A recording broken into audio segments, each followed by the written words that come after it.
Nós queremos falar, irmãos, para a igreja sobre o uso de bens materiais na vida de um discípulo ou de uma discípula.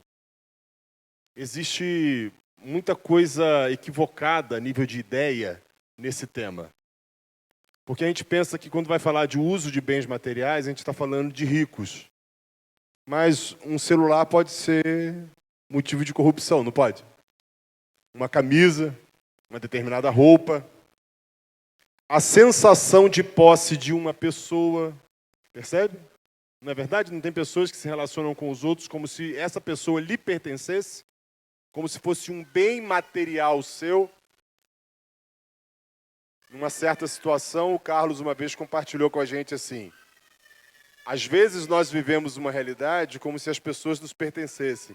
Minha esposa, meu marido, meu filho. Mas quem é o dono de tudo? E ele não nos deve resposta alguma de nada. Não é verdade? Então, estar percebidos dessa realidade de quem é o verdadeiro dono produz mansidão e leveza no nosso coração. Não só das pessoas, como também das coisas. Anote aí, por favor, Mateus 6, 19 e 24. O Senhor fala sobre o lidar com riquezas e posses desse mundo.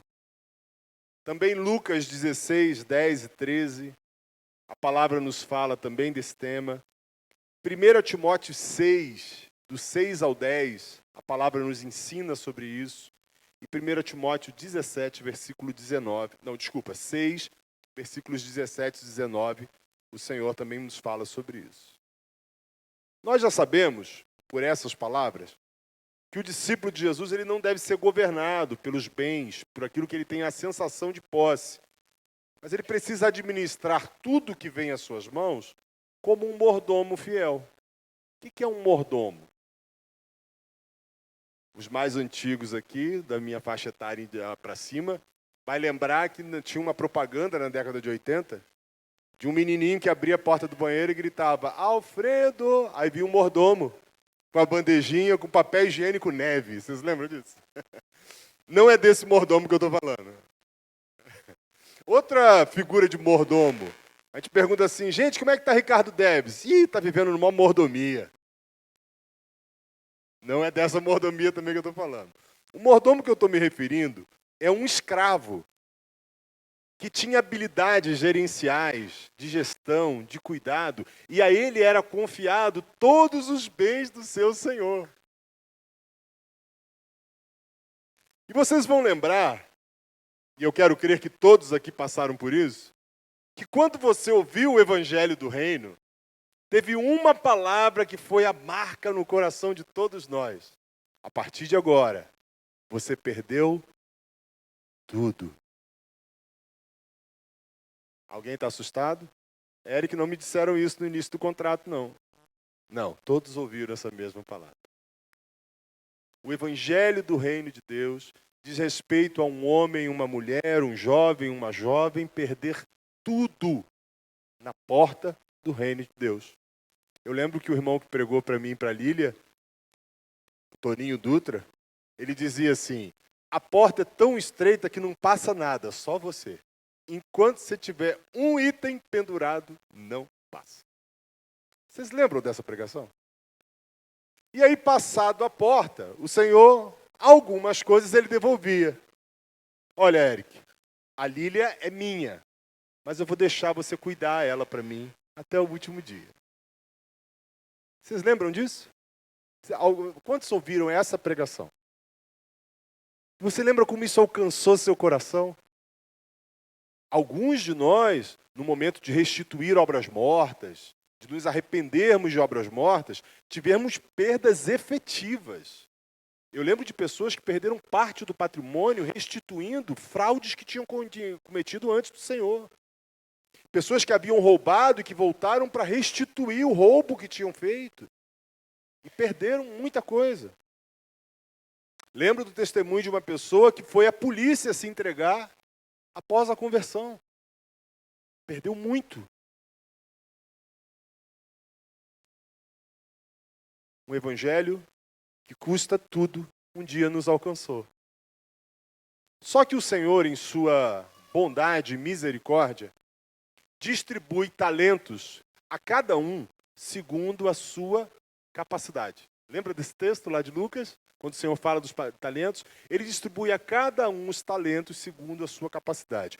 Um talento, amados, equivalia mais ou menos a 33 quilos de prata ou 14 quilos de ouro.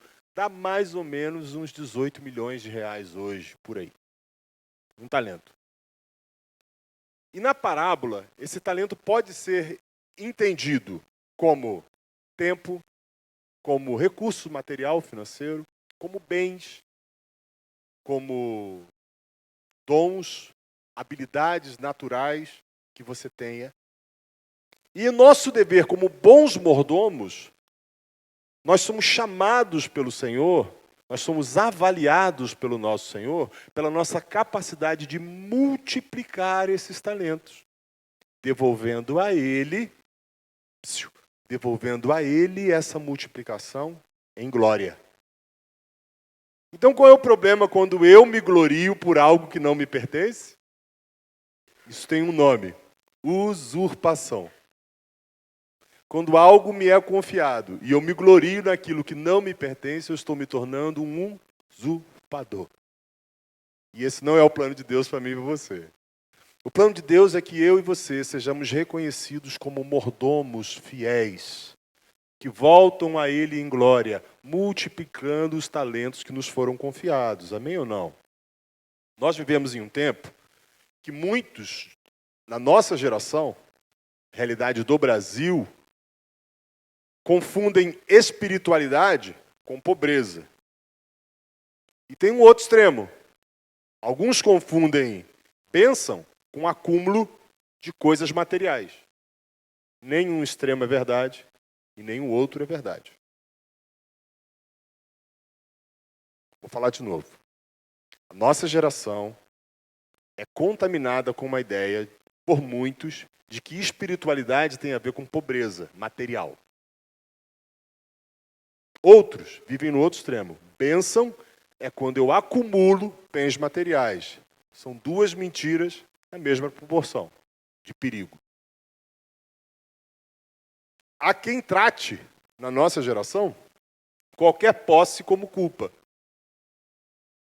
Existe uma consciência coletiva na nossa nação de que se a pessoa está prosperando financeiramente, ela está fazendo alguma coisa de errado. Já viram isso? Não, alguma coisa de errado essa pessoa está fazendo. Mas as Escrituras nos chamam para entender um caminho excelente, que é o caminho da mordomia santa e agradável a Deus. A questão bíblica já não é mais o que eu tenho ou o que eu deixo de ter. A questão bíblica é quem governa de fato o meu coração diante daquilo que eu penso que tenho ou que eu desejo ter. Faz sentido? A questão bíblica é quem está governando o seu coração. Coração não é sentimento, tá, queridos? Coração é entendimento. É quanto de energia você investe para ter ou para desejar ter. O curioso é que a gente pensa que as pessoas que têm se corrompem, né? Mas muitos se corrompem pelo simples fato de desejar ter. Quando o meu desejo por ter me leva à crítica, ao julgamento, à cobiça, à inveja, eu já me perdi. Eu não vou me perder ainda.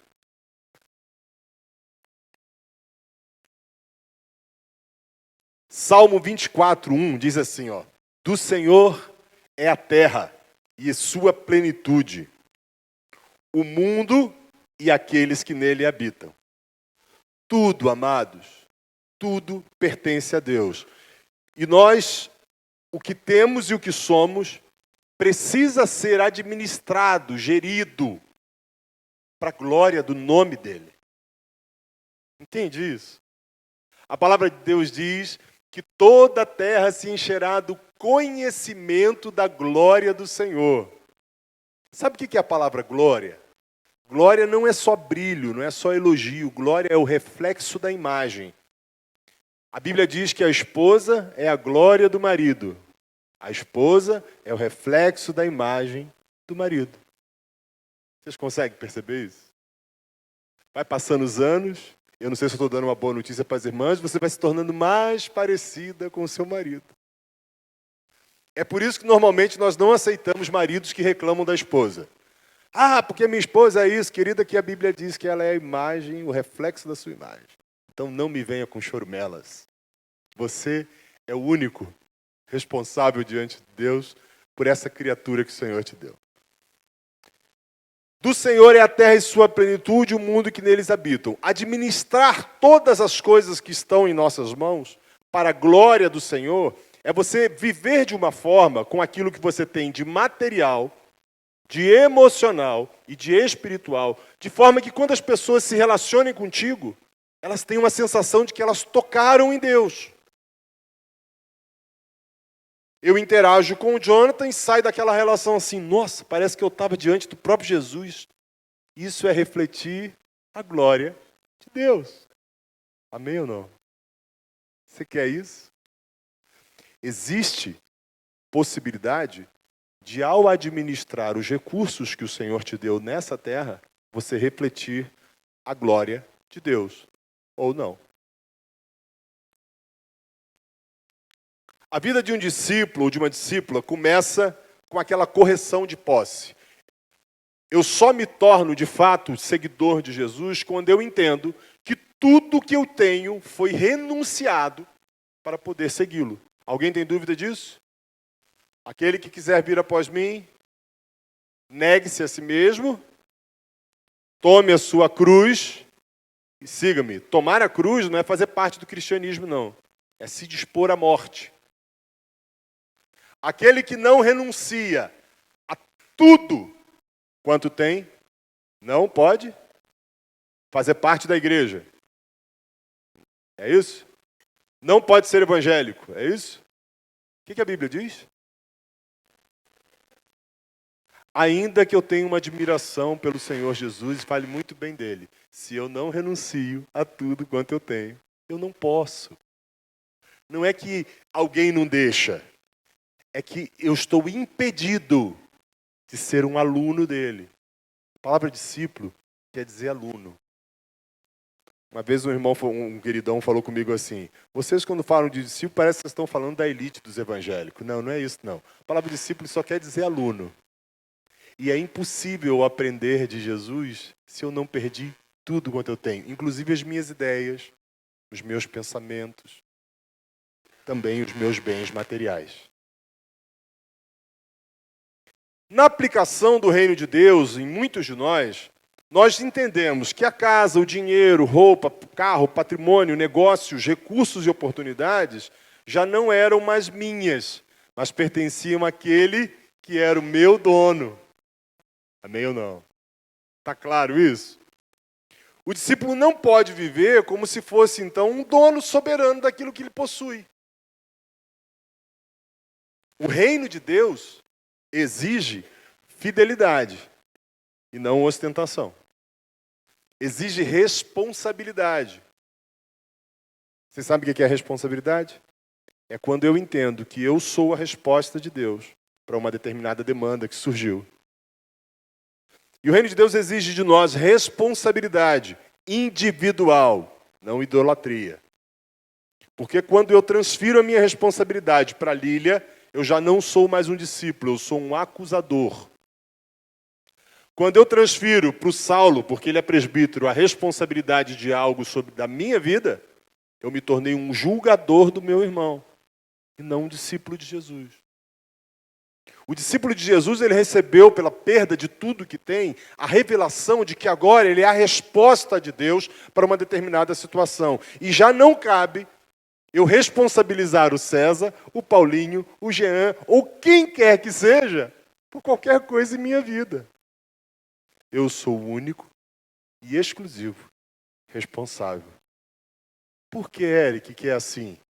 Porque ele é o meu pastor e eu já não tenho falta de mais nada. Entende, querido? Não entender que você é o único responsável é não crer que ele é pastor e você já não sente falta de mais nada. No entanto, apesar dessa verdade sobre a renúncia de bens, de posses de um modo geral, Deus considera na sua palavra uma importância gritante em dois conceitos que a nossa geração está esquecendo o que é. Primeiro, governo e autoridade. Sim, a nossa geração está se esquecendo do que é governo e autoridade. E sabe por que Deus delega governo e autoridade a algumas pessoas? Porque um dia essas pessoas prestarão contas a Ele. Aí você fala assim, não, Eric, eu sou soldado raso, não tenho autoridade nenhuma. Tem sim. Você exerce governo e autoridade em alguma esfera, nem que seja no seu quarto. Não, nem quarto eu tenho, Eric. Eu tenho que dividir o quarto com mais 2, 3 irmãos, não tem problema. Na sua cama, você exerce autoridade. E um dia nós vamos prestar contas a Deus. E tem um princípio que altera, que muda a esfera de governo e autoridade na vida de cada um de nós. Fiel no pouco, sobre o muito é colocado. Deus, vocês vão notar que Deus expande a esfera de influência do governo e autoridade de alguns homens. Já repararam isso? Isso não é questões sociais, não. Isso é Deus quem faz.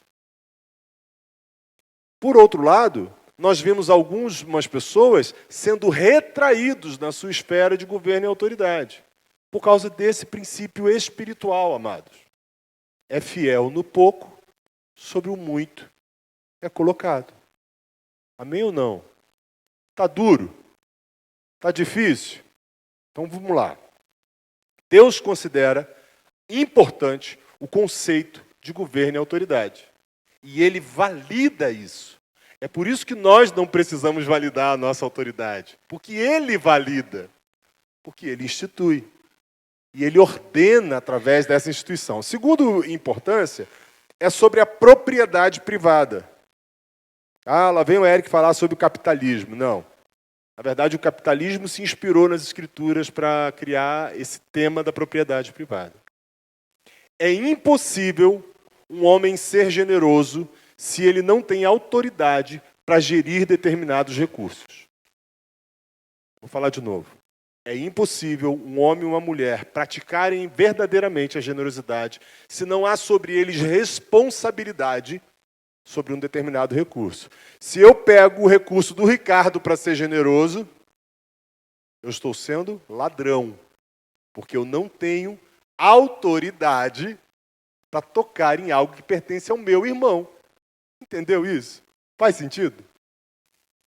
Esses dois princípios, eles se cooperam um pelo outro. E a palavra de Deus fortalece isso. Eclesiastes 5, do versículo 18 ao 20. Pode anotar aí, eu vou ler para você. Eis aqui o que eu vi. Uma coisa boa e bela. Comer e beber e gozar cada um do bem de todo o seu trabalho, em que trabalhou debaixo do sol todos os dias de sua vida que Deus lhe deu, porque essa é a porção do homem. A todo homem a quem Deus deu riqueza e bens, lhe deu também poder para delas comer e tomar ali a sua porção, e gozar do seu trabalho. Isso também é dádiva de Deus. Isso também é dádiva de Deus. Quem foi que deu isso, amados? Porque não se lembrará muito dos dias da sua vida, porquanto Deus lhe enche de alegria o coração. A palavra está nos ensinando da importância da propriedade privada. Quando Deus dá a Josi uma responsabilidade sobre algo, Deus se compromete em contentar o coração dela com aquilo que Ele deu. Mas se a Josi ficar chateada porque a outra irmãzinha recebeu um negócio diferente, o que ela vai perder? Primeira coisa, ela perde o contentamento. E quando nós perdemos o contentamento, nós começamos a arrumar confusão com Deus. Não é com a pessoa. É contra Deus. Porque no final do dia, ele foi injusto, que deu ao Carlos um brinquedo muito melhor do que deu para mim. Vocês já viram aquelas crianças? Você dá de presente para as crianças lá, deu Natal, você deu de presente. Aí um irmão começa a brigar com o outro porque ele queria o presente do outro. Já viu isso? Aqui no Brasil quase não acontece.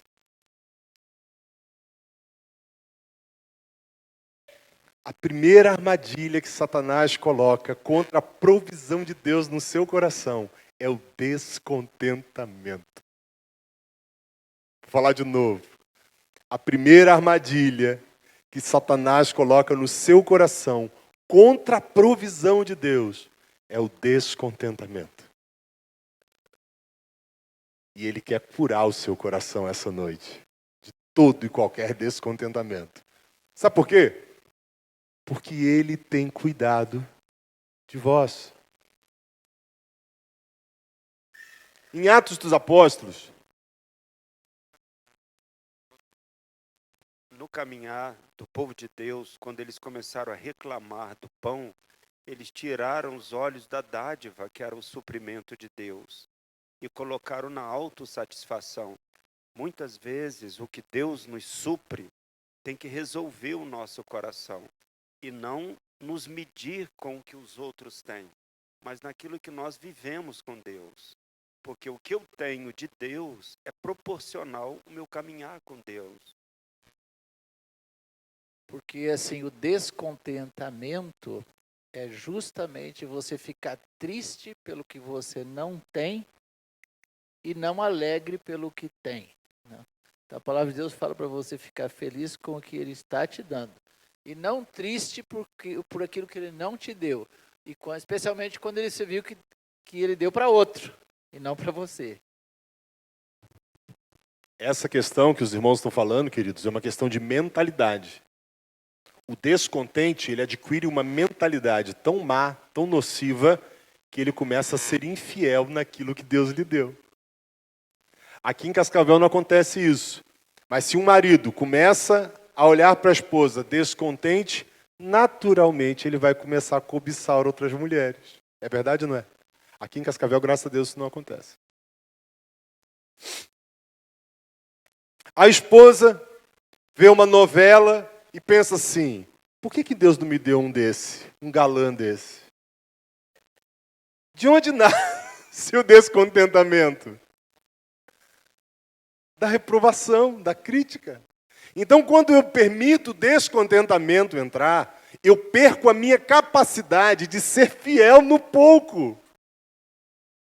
E eu começo a destruir o pouco que me foi confiado, que não me pertence, Toninho. Percebem isso, amados? A armadilha de Satanás para roubar de você a alegria que Deus tem para te dar. Atos dos Apóstolos, também aprendemos o seguinte. Atos 5, versículo 3 e 4. O cenário é aquela situação de Ananias e Safira, vocês lembram? Alguns irmãos estavam vendendo suas propriedades, entregavam aos apóstolos para que eles suprissem os necessitados. E aqui me permita fazer um parênteses. Existe diferença entre pobreza e necessidade, tá, queridos? Jesus nos avisou que nós sempre teríamos os pobres conosco. Não avisou? Quem lembra desse texto? Vocês sempre terão os pobres com vocês. Mas a Bíblia também nos ensina, entre os irmãos, que não havia entre eles nenhum necessitado. A necessidade é quando falta o mínimo necessário para uma vida digna. A pobreza não. A pobreza não é necessidade. Nós sempre vamos ter pobres entre nós. E não tem problema nenhum em ser pobre. O Evangelho não veio tornar todo mundo rico. Se fosse assim, Jesus não diria que entre nós sempre haveriam pobres. Ele fala assim, ó, vocês têm que sair espalhando o evangelho, que todo mundo fique rico, no dia seguinte que se converta. Mas o que acontecia no dia seguinte da conversão do primeiro século? Alguém do templo do Sinédrio entraria na minha casa, espancaria minha mulher e meus filhos, e nos levariam aos tribunais, e nós seríamos apedrejados de forma ilegal. Era isso que batia na porta de um discípulo e de uma discípula de Jesus. E nesse ambiente, uma pregação, 3.000 se converteram. Em outra, se eu não me engano, foi 5.000 que se converteram. E a comunidade dos santos crescia de forma incontrolável. Então, nesse contexto, os irmãos estavam vendendo suas propriedades, entregando aos apóstolos para que fossem supridas necessidades da congregação de Jerusalém. E aí Ananias chegou e ele combinou com a mulher dele. Vendeu uma das propriedades, falou assim, ó, nós vendemos por 100, mas nós vamos dizer para os irmãos que nós vendemos por 50. Tá bom? Vamos chegar lá, vamos entregar também.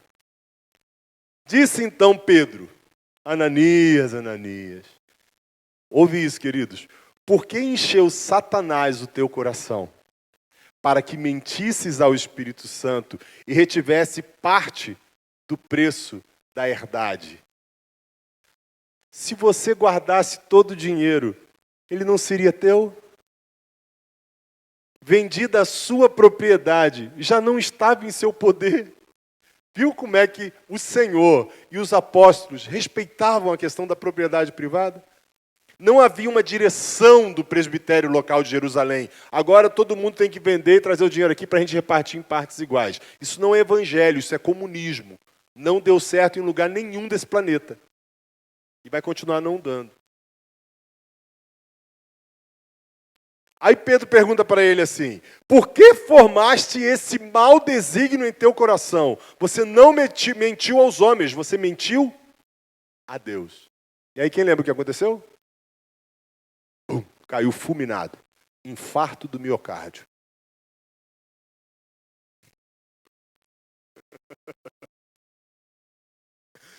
Efésios 4, 27 e 28.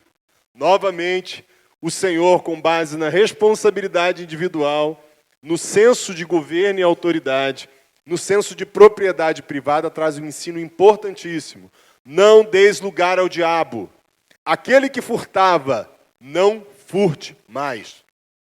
Antes trabalhe fazendo com as mãos aquilo que é bom, lícito, correto, para que assim tenha com que repartir com aquele que tem necessidade.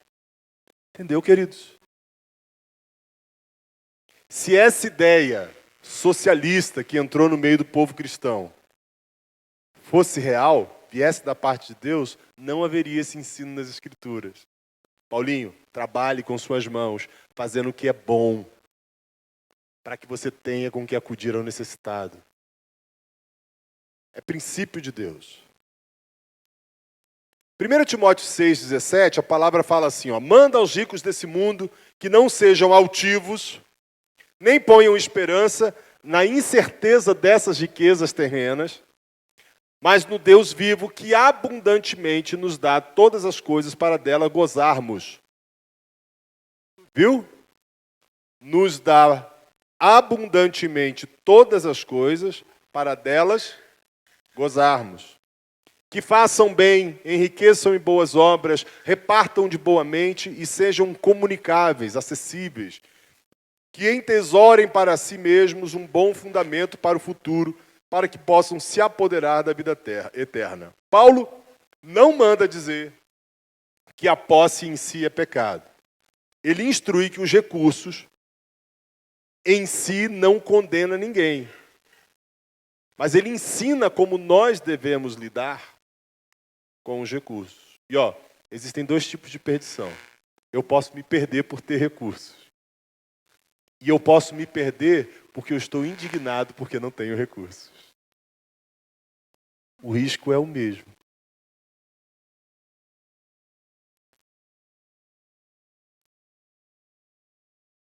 Aqui cabe bem esse texto de Hebreus 13:5. Seja a vossa vida sem avareza. Contentai-vos com as coisas que tendes, porque ele tem dito, de maneira alguma te deixarei, nunca, jamais te abandonarei. Você pode se alegrar com essa palavra? Amados, não é pecado trabalhar e colher fruto honesto e lícito do seu trabalho. É recomendável que você faça isso. Não é pecado prover aquilo que é necessário, que é digno para a sua casa. Não é pecado organizar a vida material com prudência e aprender a multiplicar os recursos. Se você não faz isso, na verdade, você está pecando. Porque Deus espera de todo mordomo fiel a multiplicação dos talentos que lhe foi confiado. Não é pecado desfrutar com gratidão da provisão legítima de Deus. Não é pecado eu receber o Dirceu e a Jaquinha na nossa casa e desfrutarmos juntos do conforto e da boa comida, de um bom vinho, porque Deus se alegra com isso. Não é pecado possuir recursos administrados de forma ética e santa diante de Deus. E muito menos não é pecado estar atento para as necessidades e socorrê-las na hora da necessidade. A congregação, as congregações cristãs no Brasil, elas precisam ser livres dessa culpa artificial que essa mente socialista trouxe. Nós fomos, no Brasil, amados, doutrinados para uma mentalidade de escassez. A gente vive correndo atrás do prejuízo. Já reparou isso? Sabe qual é o problema quando você corre atrás do prejuízo? É que você alcança o prejuízo. Então nós vivemos pela parte do bolo que saiu. E não pela parte do bolo que foi dado à nossa mão como confiança da parte de Deus. Isso reside na sensação, amados, de que Deus não é meu pai, ou de que Ele é um pai omisso que não vai me suprir quando eu precisar. Então eu preciso reter, eu preciso competir, eu preciso esmagar para eu poder ter. Porque o meu pai não vai cuidar de mim. Tem um amigo meu que fala assim, nossa, o Deus de vocês é ruim, o meu é muito mais legal.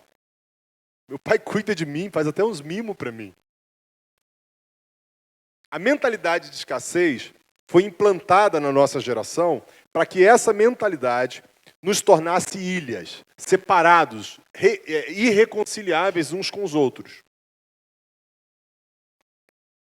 A Bíblia de forma alguma condena o uso dos bens, mas os direciona para a glorificação do nome de Deus. O que a Bíblia não condena explicitamente é um coração escravizado por esses bens ou pela falta deles. Existem pessoas que são escravizados pela falta dos bens e dos recursos, assim como corações são escravizados pela posse de bens e recursos. O verdadeiro pecado, então, amados, está num coração que é dominado pelas riquezas, pelo medo de perder, possuindo ou não. Mateus 6,24, o Senhor diz assim, ninguém pode servir a dois senhores. Olha, queridos, é a única situação que Jesus equipara a nível de governo com ele. Ninguém pode servir a dois senhores, porque há de odiar um e amar o outro, ou se dedicará a um e desprezará o outro. Não podeis servir a Deus e a Mamon, ou riquezas. E quando a palavra fala de riquezas, ali em 1 Timóteo 6, sobre ter recursos desse mundo, no original é usado uma palavra. E essa palavra tem a ver com você deter recursos materiais, psicológicos, emocionais e espirituais. E abundar nesses recursos. Mas a palavra que Jesus usa aqui, quando ele cita riquezas, é uma palavra chamada mamona. O Carlos até brincou comigo assim, deve ser daí que vem mamonas assassinas. Que é a sensação da morte, da dor, daquele ciúme que arde, porque o Léo está alcançando e eu não. Daquela angústia que me dá, porque o Toninho consegue lá na frente falar e ele tem consideração dos irmãos e eu não.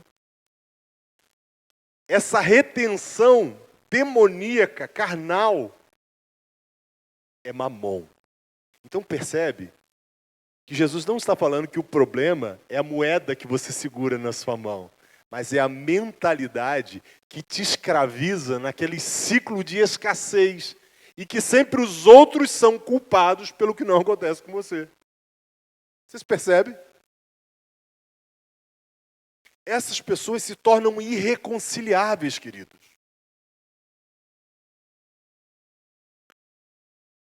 A ênfase de Jesus não é que você não deva usar o dinheiro. Ele diz que você não deve servir a essa mentalidade. O pecado começa quando a confiança sai de Deus e vai para os recursos. Quando a responsabilidade sai do seu ombro e é colocada sobre os outros. Ah, eu não dei certo porque o Jean não me ajudou. Não, o Helder podia ter feito por mim e não fez.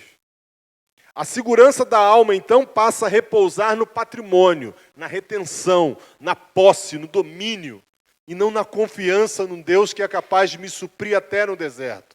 Isaías 58 chega a dizer, amados, que se nós abríssemos a nossa alma ao necessitado e nós supríssemos aquele que tem fome, a nossa luz brilharia no meio das trevas. E no meio de lugares áridos, nós seríamos como jardins fechados. Você sabe o que é um jardim fechado? É um ambiente controlado, puro, frutífero, no meio do deserto. O coração, nessa situação de amargura, de descontentamento, começa a servir a essa mentalidade mamônica. Não sei se existe essa palavra. E aí começa a gastar o melhor do seu tempo, da sua atenção e da sua energia para produzir a si mesmo segurança, conforto terreno. Eu começo a gastar o melhor do meu tempo, da minha atenção e da minha energia para produzir para mim mesmo segurança e conforto terreno. E quando isso governa um homem, queridos, ele sacrifica até a sua esposa e seus filhos para que ele mantenha a sua segurança. No Velho Testamento, lá na Antiguidade, havia um deus falso chamado Moloque. Era uma cabeça de touro e um corpo de homem com mãos abertas, e ali no meio daquela mão havia fogo. E os pais, porque eles queriam ser prósperos nas plantações, pegavam os seus primogênitos e jogavam naquele fogo.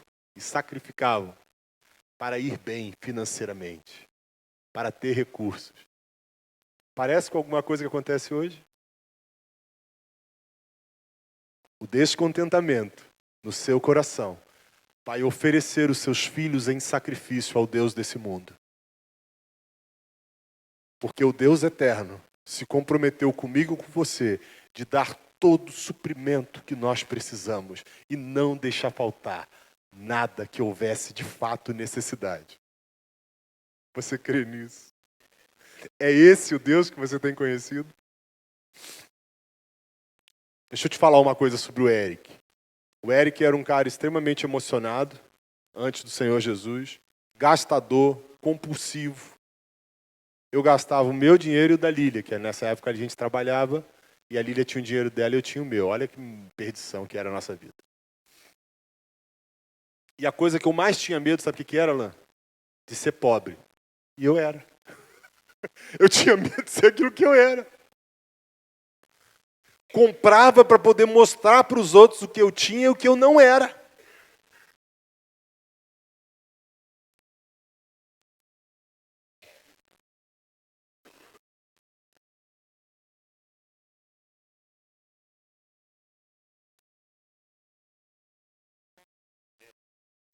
O Ricardo está lembrando de uma fala, uma vez a gente conversando, sobre status, né? Status é você comprar o que você não precisa, com dinheiro que você não tem, para fazer inveja a quem você odeia. Isso é status. Era o que eu buscava. Status é você comprar o que você não precisa, com dinheiro que você não tem, para fazer inveja a quem você odeia. Eu vou mostrar como eu sou bom. Validação. Eu sei que isso não acontece em Cascavel, mas muitas pessoas fora de Cascavel se validam com bens materiais. Eu vou mostrar como é que eu sou homem. Eu passo num carrão.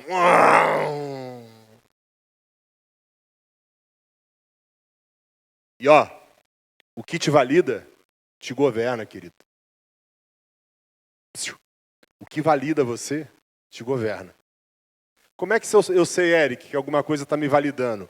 Alguma coisa que me faça desobedecer uma ordem de Jesus está me validando. Durante muito tempo, eu e Lília ocupamos na vida do outro um lugar que pertencia a Deus somente. Então ela tinha o poder de me fazer pecar contra Deus quando eu gritava com ela. Sabe por quê? Eu dependia dela para me validar. Eu tinha dado a ela o lugar de Deus. Acontecia o contrário também. Mas no momento que ela saiu do lugar e Deus ocupou o seu lugar, ela perdeu o poder de me fazer pecar. Quando alguém consegue te fazer pecar, é porque você espera a validação dessa pessoa. E você precisa se arrepender hoje disso. Se a questão de bens materiais hoje te faz pecar, você precisa entender que é isso que está te governando. Mas aquele que pode limpar o seu coração está aqui hoje, no meio da igreja. E você vai ser curado hoje, se você quiser. Quero renovar a tua esperança. Eu quero te falar de alguns pecados oriundos dessa questão do uso de bens materiais. Perigos que eu e você temos. Primeiro é a inveja. O Toninho Dutra, que pregou o evangelho para mim e para a Lília, ele tinha uma definição fantástica de inveja e cobiça, para a gente entender a diferença. Inveja é quando eu não quero que você tenha. E cobiça é quando eu quero o que você tem. Entendeu? Cobiça. Eu quero aquilo que o outro tem. Inveja. Eu não quero que o outro tenha. Eu não acho justo que ele feio daquele jeito tenha. Isso é inveja. Nessa hora eu me coloquei acima daquele que eu estou invejando. Eu merecia ter a posição, o salário, o carro, a mulher, a casa. Isso é inveja. E a cobiça? Eu quero aquilo que é do outro. Ambos levam para o inferno, tá, queridos? Não tem um melhor que o outro, não. Só que são características e manifestações diferentes. A inveja é uma dor, uma angústia que eu sinto porque o outro está indo bem. É desejar que ele não tenha, que ele não ganhe. É a minha incapacidade, mais sutil isso, tá? É a minha incapacidade de me alegrar com a provisão, honra ou bênção que meu irmão recebeu. Dá aquela fisgada na hora que eu vejo o outro crescendo. Isso é inveja. Amados, usando uma expressão dos dias de Eliseu, isso é morte na panela. Lembram dessa história? Os profetas estavam cortando árvore. Aí mandaram fazer uma sopa para eles se alimentarem. E um rapaz pegou uma raiz venenosa e jogou dentro da sopa. E aí uma hora alguém falou assim, Eliseu, tem morte na panela. O que nós faríamos? Joga tudo fora e vamos começar tudo de novo. Eliseu não faz assim. Eliseu pega um punhado de farinha. E a farinha aí é pão, amados, que representa Cristo. E ele põe Cristo na panela. E ele diz, podem comer, não tem mais morte na panela. O que isso quer dizer para você? A inveja é morte na panela. Um homem invejoso, uma mulher invejosa vai contaminar o coração do outro e de seus filhos. A morte acaba quando Cristo é colocado na panela. Quando Cristo é o alimento vivo que alcança o teu coração. Porque Cristo pode produzir o contentamento. Ele é o meu pastor, eu já não sinto falta de mais nada. Nós estávamos perdidos, imundos, amados, quando Ele nos encontrou. O que pode faltar para alguém que foi encontrado? O perigo da inveja, ela corrói a comunhão, viu? Ela produz comparação. Eu fico querendo definir quem é melhor do que o outro. Ela gera uma crítica velada. Às vezes não é nem falada, ela é expressa no olhar, no jeito de sorrir, na distância que eu mantenho do outro. Ela adoece a sua mente, o seu coração, e ela começa a transformar irmãos em rivais. Que Deus tenha misericórdia de nós. Quando a pessoa crente começa a olhar a bênção do outro, em vez de glorificar a Deus, ela se perturba, existe um problema espiritual dentro dessa pessoa, chamada descontentamento. Viu a armadilha? O segundo pecado é a cobiça. Cobiça é o desejo de possuir aquilo que é do outro. O último mandamento, o 10º mandamento, o Senhor fala assim: não cobiçarás a casa do teu próximo, não cobiçarás a mulher do teu próximo, não cobiçarás o servo ou a serva do teu próximo, nem o animal do teu próximo. É quando eu desejo aquilo que é do outro. Não é apenas admirar, é alimentar dentro de si mesmo uma fome carnal de ter aquilo que o outro tem. Porque no fundo eu julgo que ele não merecia. Eu merecia mais do que ele. Eu sou muito mais competente. Eu sou muito mais correto, Felipe. Eu merecia. Isso me leva a buscar alcançar, a tomar para mim aquilo que não me pertence. Todo ladrão, antes de se tornar um ladrão, é um cobiçoso, é uma cobiçosa.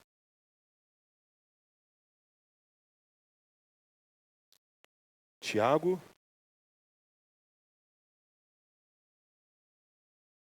Tiago 3, 14 a 16. Se pelo contrário, tende em vossos corações a inveja amargurada e sentimento faccioso. Sabe o que é sentimento faccioso? Não, eu não gosto do Carlos, não. Eu gosto mais do Saulo. Ele tem aquela barbinha branca, parece o Papai Smurf, eu gosto dele. Facção. E, amados, deixa eu falar uma coisa com vocês. A Bíblia diz em Tessalonicenses que Deus é vingador contra aqueles que fraudam os seus irmãos.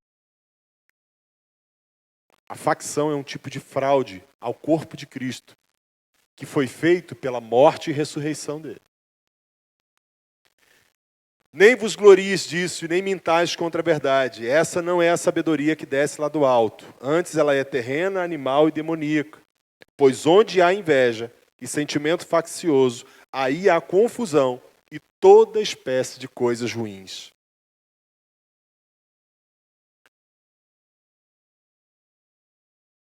O curioso é que quando eu começo pela cobiça a alcançar ou tomar para mim aquilo que é do meu irmão, da outra pessoa, isso pode acontecer de forma lícita hoje, sabia?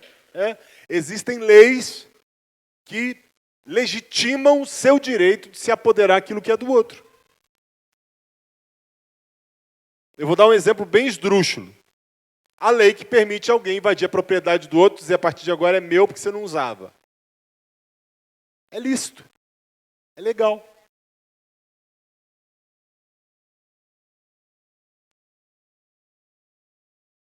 Eu julgo que determinada propriedade é improdutível, eu entro, tomo posse, é minha, acabou e a lei me protege. Perigos da cobiça, amados. Ela destrói o contentamento. Você vai ter uma vida infeliz. Porque o descontente, ele perde a alegria, vocês concordam? Quando o descontentamento entra, você perde a capacidade de estar alegre. Ela normaliza a ambição carnal. Ela leva a decisões pecaminosas no dia a dia e justificadas em direitos. Eu tenho o direito de fazer contra o Adriano. Porque ele tinha que ter me ajudado e não me ajudou. Ele relativiza a retidão. Sabe o que é retidão, amados? Retidão é quem você é quando ninguém está olhando. Eu tenho 8 horas contratadas para prestar um serviço, mas eu não faço isso. Porque meu patrão tem o dever de me pagar o salário. Eu não tenho o dever de cumprir 8 horas, não. Sabe como é que é o nome disso? Falta de retidão. Falta de integridade. Isso é defraudação.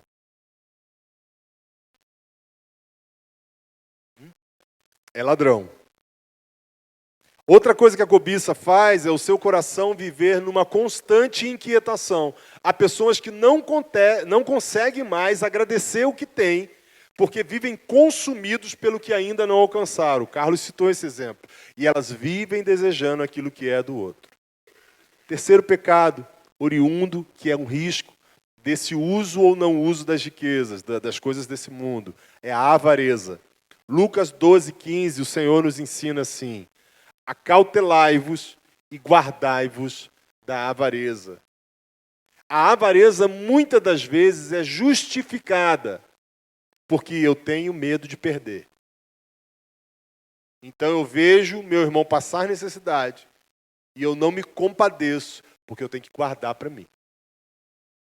num pleito com meu irmão, eu prefiro que ele sofra o dano do que eu cumprir a palavra que me alcançou na porta do reino.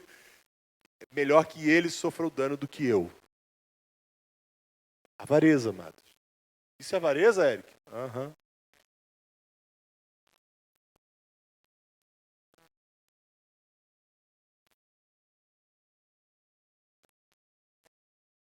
O Rick está dizendo que um irmão tem uma definição muito boa para avarento.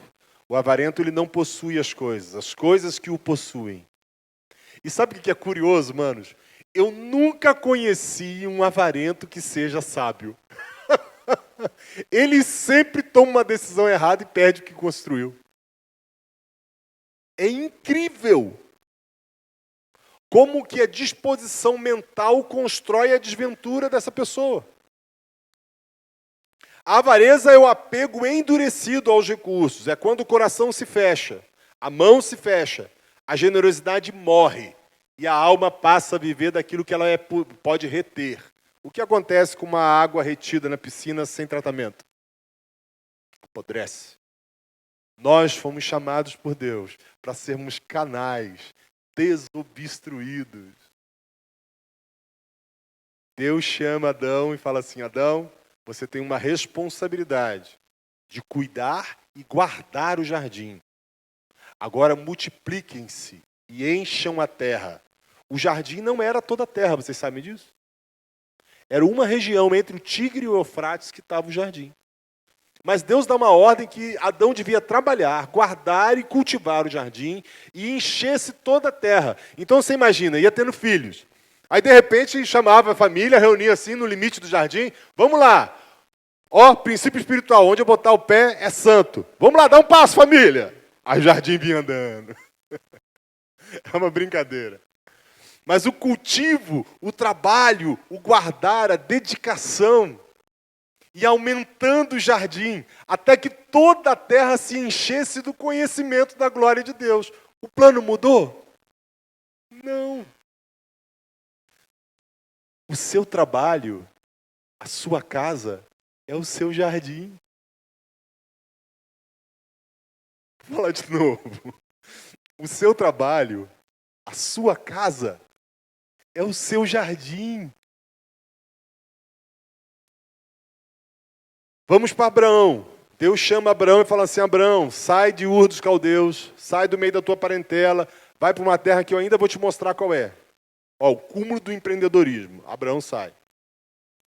E Deus fala com ele assim: sê tu uma bênção. Sê tu a resposta para as crises que você encontrar.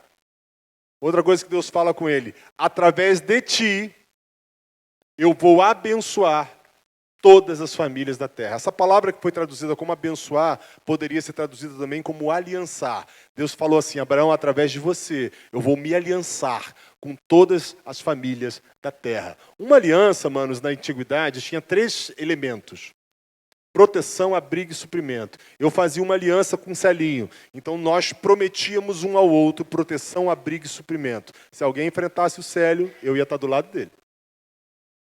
Se faltasse casa para o Célio, a minha casa era a casa dele. A nossa dispensa a partir daquele momento era uma. Isso era uma aliança. Deus está dizendo para Abraão assim: Abraão, através de você, eu vou produzir proteção, abrigo e suprimento para todas as famílias da terra. Vocês acham que essa identidade mudou nos recursos que Deus te deu hoje? Não. É por isso que não existe uma tolice maior de um homem que se ensoberbece porque conquistou alguma posição ou algum status financeiro. E é por isso que é tão tolo você desejar aquilo que Deus não te deu. Porque Deus, o que Ele te deu, foi para que através de você Ele se aliançasse com todas as famílias da terra. A avareza endurece, embrutece o espírito, mata a generosidade. A pessoa começa a racionalizar o egoísmo. Ele explica para si mesmo, ele justifica-se a si mesmo. Uma vez Jesus repreendeu os fariseus dizendo: vocês são aqueles que justificam-se a si mesmos. E a avareza também torna a posse um ídolo silencioso no seu coração. Nem todo cuidadoso é necessariamente prudente. Às vezes é apenas avarento com uma linguagem mais educada. Quarto, situação de pecado, oriundo dessa situação de lidar com bens materiais. Julgamentos, má querência. Sabe o que é má querência? É quando eu começo a querer o mal do outro. Má querência, rompimento da comunhão. É impossível, queridos, eu ter comunhão com o Rick se eu critico ele no meu íntimo. E Deus vê. Ah, Deus vê.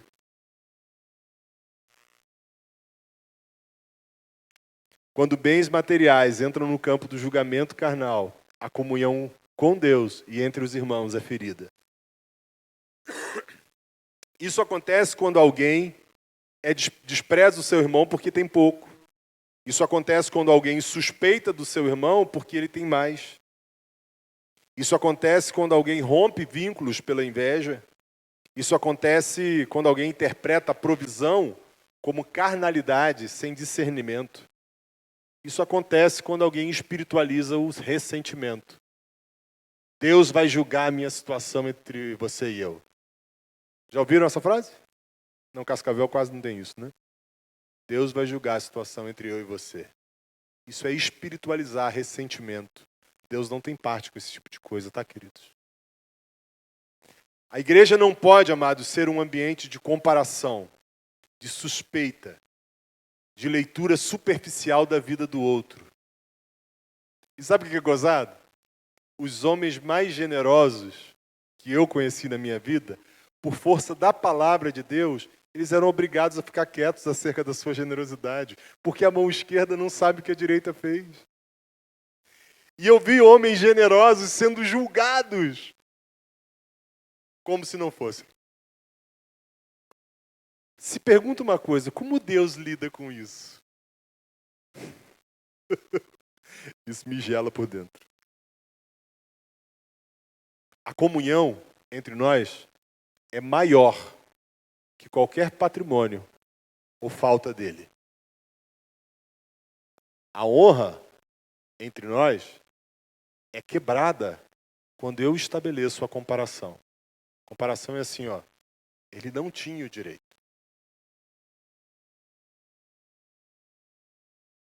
Eu quebro um princípio da honra. E sabe qual é o problema? Uma vez Jesus estava olhando para Jerusalém. E ele disse assim, Jerusalém, Jerusalém, que mata os profetas e aqueles que eu envio. Quantas vezes eu quis te juntar debaixo das minhas asas, como a galinha faz com seus pintinhos.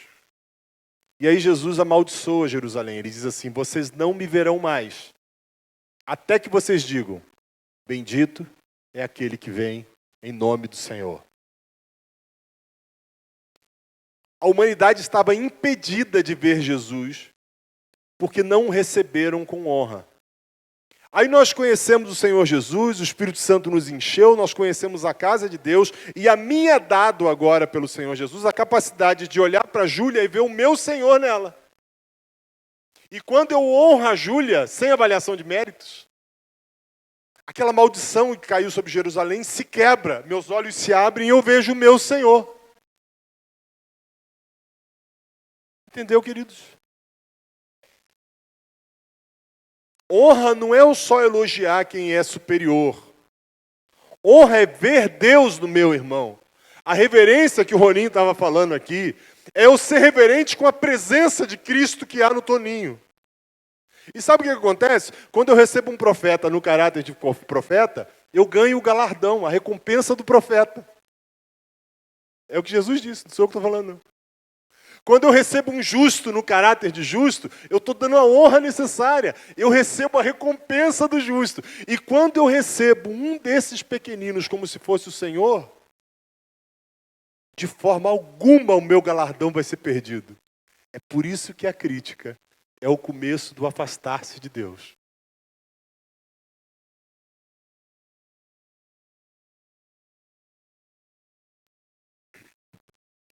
Primeiro, 2 Coríntios 10, 12. O Rick está sugerindo para a gente ler aqui, ó. 2 Coríntios 10, 12. porque não ousamos classificar-nos ou comparar-nos com alguns que se louvam a si mesmos.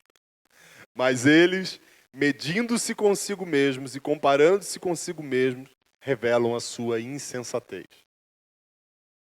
Quando eu me comparo com quem quer que seja, existem duas possibilidades. Ou eu vou me deteriorar, ou eu vou me elevar.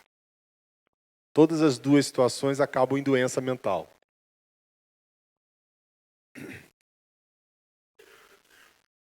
O último problema, o último mal que eu cito aqui, é lógico que tem outros, tá, queridos? Isso foi o que veio à minha mente. É sobre aquilo que eu citei no início, sobre a mentalidade socialista ou socializada. A mentalidade socialista ela se baseia na promoção da cobiça e da inveja, na institucionalização do erro e do mal. Até que eu me torne um homicida contra o meu irmão, igual Caim. Sabe por que Caim matou Abel? Ele estava cheio de direitos, amados, contra o irmão dele. Eu merecia ser honrado por Deus, não meu irmão. Meu irmão é fraco. Fica lá cuidando de ovelha. Eu trabalho com a terra, com a minha mão, eu faço a coisa acontecer. E essa amargura rancorosa cresceu tanto dele que ele tinha o direito agora de matar o seu irmão. O amor é substituído pelo direito. E a iniquidade reina, nos tornando inconvenientes uns aos outros. Eu não consigo me sentar na mesa, comer com alegria com aquele que eu mantenho críticas, queridos. Essa mentalidade, ela cria uma mentira sobre um supridor poderoso que vai manter todo mundo dentro do contexto de igualdade. O nome desse supridor é o Estado. O Estado é o supridor e se torna o Deus das pessoas. É por isso que Deus precisa ser descaracterizado. Isso é a estatização. E muitos olham para a igreja como se fosse um Estado. A responsabilidade de não deixar necessitado é do presbitério e do diaconato. Isso não nasceu nas Escrituras. Porque a responsabilidade dos necessitados que chegam à minha porta é minha, do Eric. É óbvio que eu posso pedir ajuda aos meus irmãos, porque às vezes eu não vou conseguir arcar com tudo.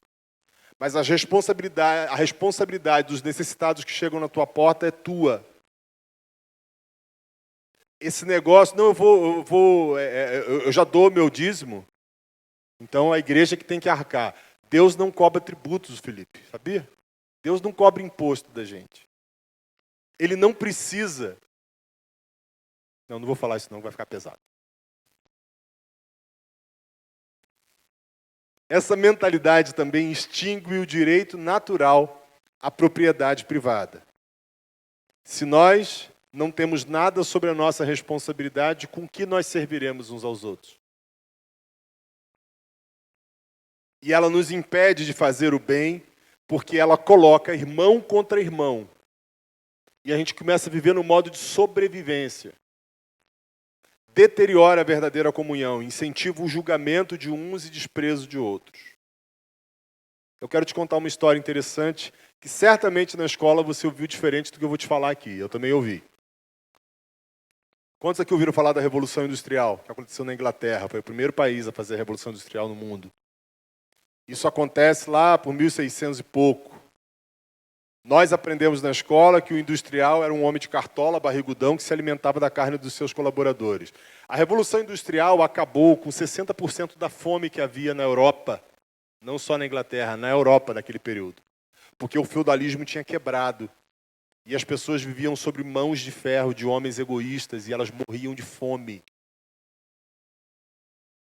A coroa inglesa estava juntando um monte de bons trabalhadores, de manufatores no seu território, e eles montaram guildas. Guildas eram escolas comerciais, onde o padeiro ensinava os outros a fazer pão, o marceneiro ensinava os outros a trabalhar com madeira e assim por diante.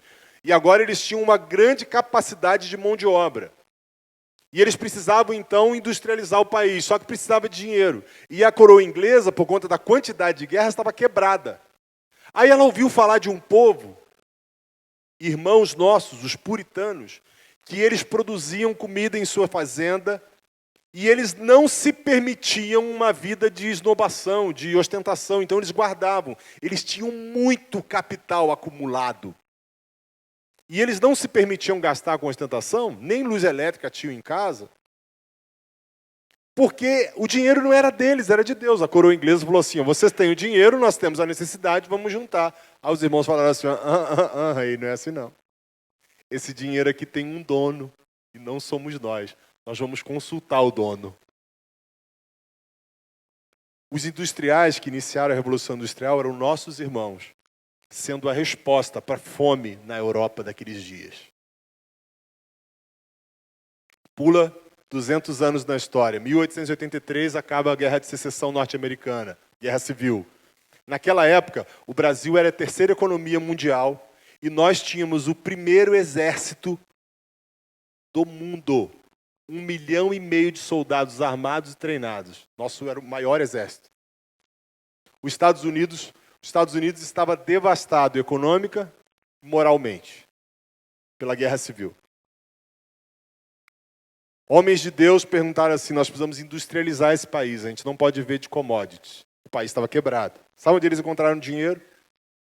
Com homens e mulheres cheios do Espírito Santo no centro-oeste americano, que trabalhavam e não gastavam dinheiro com o que não era necessário, porque eles tinham a consciência de que não lhes pertencia aquele dinheiro. O presidente dos Estados Unidos chama e fala assim, nós precisamos mudar esse país. Espera aí, presidente, nós precisamos ouvir o dono de todas as coisas, porque nós somos mordomos dele. 1980, vocês sabem o que era os Estados Unidos, 100 anos depois.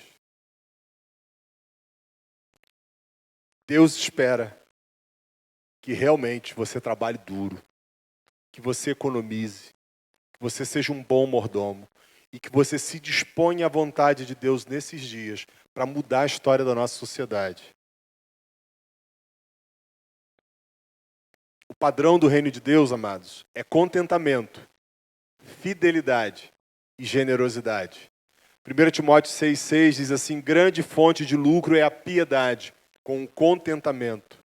O reino de Deus forma um povo contente em Deus, fiel no pouco e fiel no muito, livre da comparação, generoso quanto ao amor. Amado, generosidade não é dar dinheiro para os outros. Generosidade é um coração que se doa.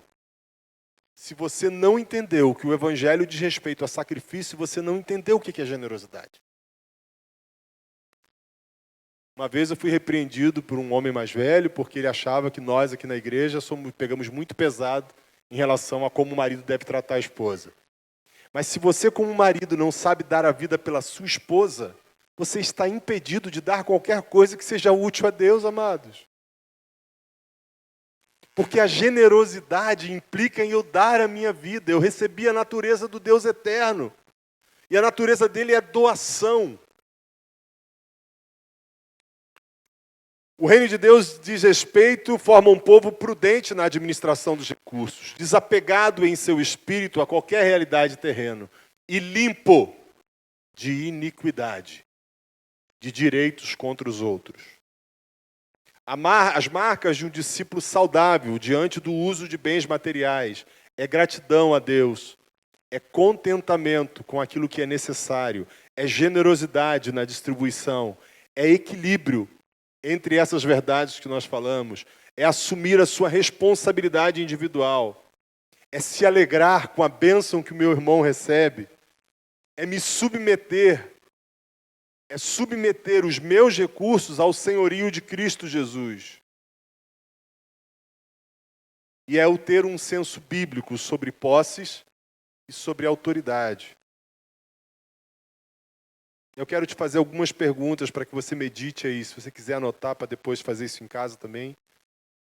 O que hoje ocupa o meu coração mais do que deveria? O que hoje ocupa o meu coração mais do que deveria? Eu tenho celebrado a provisão de Deus na vida dos meus irmãos ou eu tenho invejado, criticado?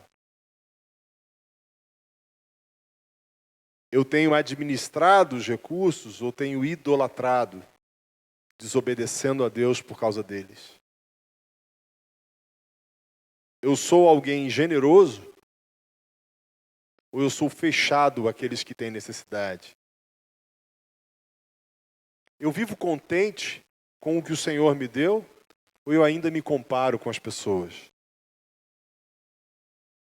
Eu tenho julgado irmãos por causa da condição material deles, seja tendo ou não tendo?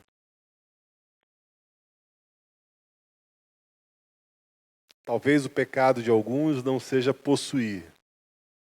Talvez seja invejar. Talvez seja que porque tem pouco, me sinto no direito de prejudicar o outro. Talvez seja cobiçar, talvez seja não administrar bem o pouco que Deus te deu. Quem não administra bem o pouco que é dado, amados, constrói a necessidade no futuro, viu? Vou falar de novo.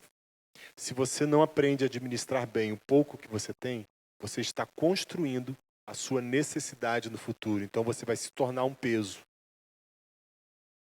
Eu vi um homem uma vez, num momento bom financeiro da vida dele, dizer para mim assim: não, eu não guardo nada, eu não tenho poupança, não tenho nada, porque eu vivo na direção de Deus. Ele também não contribuía com nenhum centavo na congregação, porque ele vivia dependendo de Deus. Não demorou 2 anos, esse homem precisou ser socorrido pela igreja, com cestas básicas. Ele se tornou um peso aos seus irmãos, porque ele não geriu bem o pouco que Deus deu, entende, amados? O pecado de alguns talvez seja reter. Talvez seja não entender o que é prosperidade. Prosperidade não diz respeito a ter as coisas. Prosperidade diz respeito a você ser a resposta de Deus para essa geração e para as necessidades que tem aqui nessa casa. O pecado de outros talvez seja julgar e até estar disposto a romper a comunhão porque as coisas não aconteceram do seu jeito. Deus não quer apenas corrigir a forma como nós lidamos com os bens. Ele quer corrigir o posicionamento e o governo do nosso coração. No reino de Deus, os bens materiais devem permanecer no lugar deles, como servos do propósito. Só Cristo, queridos, pode ocupar o trono. O discípulo verdadeiro, ele aprende a ter sem se exaltar, a não ter sem murmurar, a receber sem idolatrar, a repartir sem se gloriar e a ver a bênção do irmão sem invejar. Viver debaixo do senhorio de Deus em todas as coisas. Eu me lembro de Paulo. Aprendi a estar contente em todas as coisas. Tendo, não tendo, com saúde, com doença, com comunhão, com traição. Aprendi a estar contente em todas as coisas. Quando Cristo reina, os bens perdem o lugar do trono. A inveja perde a força e a avareza perde a capacidade de domínio. Então a comunhão cristã verdadeira começa a florescer. Quando eu entendo as posses, ninguém mais me pertence. Eu pertenço a você.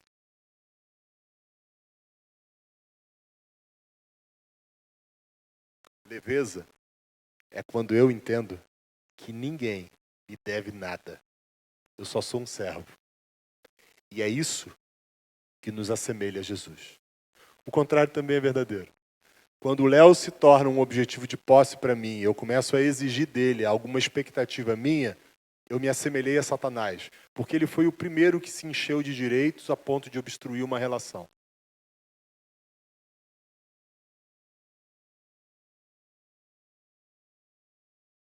Bom, hoje o Senhor está chamando a mim e a você para colocar diante dele o nosso coração e a relação que nós temos com os bens materiais.